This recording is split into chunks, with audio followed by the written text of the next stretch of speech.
Ngerti tenan iki. Kula sing weruh mbrebes mili lho, Den. Nek dadi sampean wujud kaya ngaten. Petro apa nangis mikira? Mikira Petro. Lho. Lentuk nandi terus kok entuk macan sirkus. Macan sirkus dengkulmu mlocot ora. Sampai iki. Bagong apa Bagong? Lho, kok iso ngomong?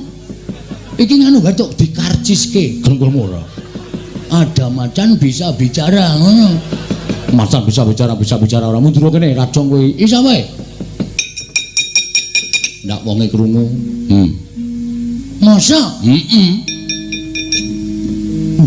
Didol wae yo, Bos. Didol dengkulmu ora.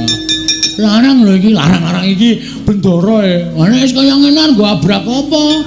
Malah ngentek-enteke wedhus engko. Ya ora kaya mikir kan. Petrone ngopo?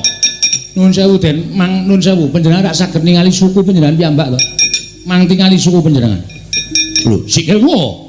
Nggih mang tingali. Lho kok iki sikile sapa Petro?